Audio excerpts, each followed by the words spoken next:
Hi and welcome back to Cheeky Crypto. My name is Nick and today guys we're jumping down into the world of Ethereum, taking a look at what's been going on with the price action and what I would expect to happen next.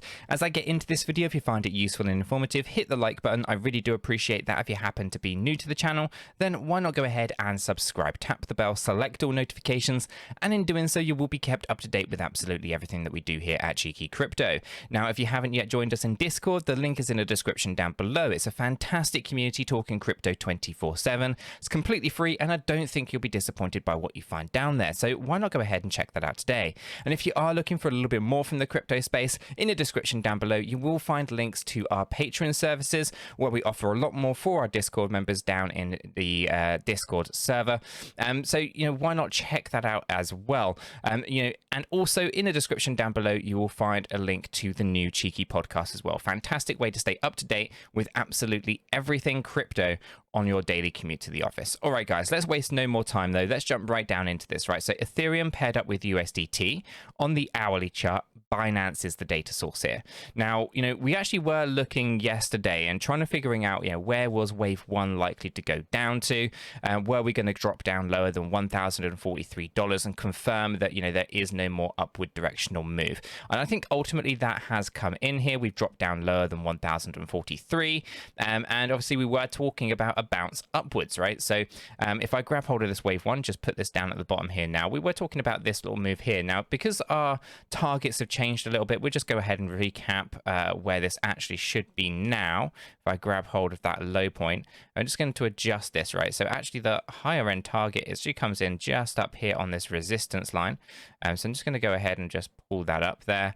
And our lower end of the spectrum is right about here. Okay, let me just go ahead and get these price labels up here. So we are talking about 1,282. If I go ahead and grab that, just move that to $82. That's your higher end. 82. Let me actually just check that. Oh no, it's 1,042. Sorry, right on here. So it's 42. Right there. Okay, then of course we have the lower side, which comes down here at 1,130. Okay, so this is our typical wave two. Now this isn't a guarantee. It's not saying the price is definitely going to move into these areas. However, it's a typical area that you would expect this to go to, right? So what we've got kind of going on here is this kind of start to a bounce upwards, right? And I say a start because it actually looks like it could be an A wave, and we've still got to have this retracement and then finally, have that C wave higher. So what it looks like we should probably enter this box. However, I'm going to take out a couple of things here. I'm going to remove this line. I'm going to remove this line. I will leave this one parked up there because that is the upper end area. That would invalidate any structural moves down, right? If we were to go higher than 1,280, it would invalidate this low point that I've been talking about. So I'll leave that one in. But essentially, what we're looking for here is, this one here, $998, right? If the price drops down lower than this, then our bounce is over, okay? And it just doesn't reach this typical area that we would expect, okay? So we want to keep a close eye on that. We want to stay above 998, and we ideally want to go above 1130, but not as high as 1242, okay? So we want to be inside this yellow box, and we don't want to be below this yellow line. Okay, so let's go ahead and just zoom in on this this little section, right? Because what is going on here is actually quite interesting. So if we take this high point and this low point, we move this over to here, okay, we can see that this surge went above 1.618. This essentially means that this drop down here could be a wave 4. Invalidation, though, has been set and has already occurred. So we know it's not a 5-wave move upwards. It could be maybe a diagonal move, something like that. Or, in reality, it's probably just... let me grab hold of this. It's just a 3-wave move like that, okay? So what we're waiting for, if I bring that stochastic RSI, is to see whether or not we're going to get that next move up, because knowing that that's just corrective in itself, a corrective move is 3 waves, then we could be looking at this as a giant A wave here, for example. Maybe A is not a good example. Let me go for a W wave up here, and then we pull back down, somewhere around here, and then we finally just enter this box. It doesn't necessarily have to go that high. It just needs to really enter this typical retracement zone for a wave 2. And obviously, we ideally, if we want to be confident in keeping the price as high as possible on this descent, then we ideally want to go lower into this box. If we want a actually want to go higher up into the box. The higher that we are in wave 2, the lower the higher price expectation we have for wave 3. If we only just enter this box, then we're going to have a really deep correction at a later date. Okay, so understanding how these waves all relate to each other are quite important. So we could be looking at something like this, a 3-wave structure. Invalidation obviously set at 998 for anything higher. So essentially here for Ethereum, we are looking at moving on up. Now this is just the hourly chart. The stochastic RSI can come back up into this overbought area. The 4-hour stochastic RSI is almost up here in this overbought area. So again, a surge up could take it there, concrete that in.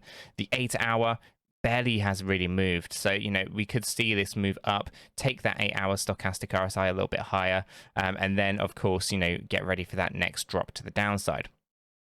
So I still think there's a little bit more room in this bounce, but all eyes are on 998, so $998.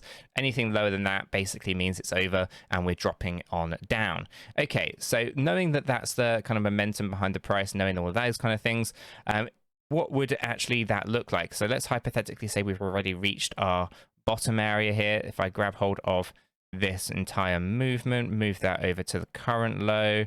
Obviously, this is subject to change, during the course of the day, but we might be looking at a high point of approximately 1,170, just approximately. So we'll leave that Y wave there for now.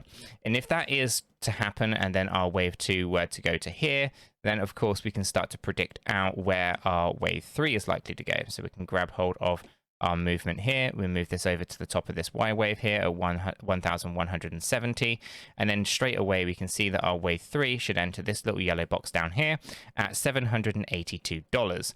Now, if that is the case, then of course what we're going to do is we want to measure, the distance of 1,170, if we can grab it, down to our low point down here of 782. Okay, our wave 4 would retrace about 38.2%. So we'd put that about here. Okay, and then if we retrace from there, so we go up 38.2% to this point, then our 5th wave should, in theory, come down to this little area down here. And you'll notice that we're inside our yellow box, so we're inside the macros expectations as well, but essentially 711 to 754 approximately. But obviously we'll refine this as we actually end up with the actual price movements as they occur, because at the moment there's far too much speculation on that. But if I just zoom out here a little bit, you can kind of see how that structure looks, right? So we start to see we have a 5-wave drop here, a 3-wave move upwards. We would then expect to see a 5-wave drop in here, okay, taking us just into this little yellow box. We'd then expect another 3-wave structural move up here into a wave 4, and then finally we'd have our final descent into this little yellow box area, just finishing down here at this low point of about 711, for example, all of which is our Y wave low point on a macro scale, and or potentially even if I refer to the weekly chart, the final 5th wave down on the weekly. So essentially, we're in a pretty good spot here with Ethereum. We are looking at good accumulation zones, and pretty much aligned to where Bitcoin is looking to drop down to as well, as the rest of the crypto space, and some fantastic accumulation points to be had with this one. So yeah, just kind of watch out. We are going to experience a lot of volatility. Nothing moves in straight lines, as you can see, right? We've got all of these little these little movements going on, right? And these are my expectations at this point. It is, of course, a lot of speculation, because of course we have to consider what is typical. So this would be a typical retracement, but things don't always move typically. A good example was this wave 1 was a little bit more than I was expecting it to be. Sometimes some of these might to overextend as well. If we have an overextended third wave, then we are going to be dropping down significantly lower. So until these moves actually start to form, we can't be 100% certain on anything. But this gives us a bit of an idea as to where things are likely to go, and what we'd have to see to invalidate some of this, right? So we'd have to go up higher than 1,280 to prevent any of this downside action. And obviously, if we do drop down $998 or lower, essentially we are talking about confirmation of this next move to the downside. But yeah, that's kind of where we are with Ethereum. I'm not going to kind of go on and on about it. Okay, keep it nice and brief. Let me know your thoughts in the comments down below. Join us in Discord and let's have a conversation there as well. If you found it useful, hit the like button. I really do appreciate that. And if you're new, make sure you subscribe and stay up to date with everything Ethereum. With all that said, done, out of the way, I hope everyone has a fantastic day, and I'll catch you all in the next one.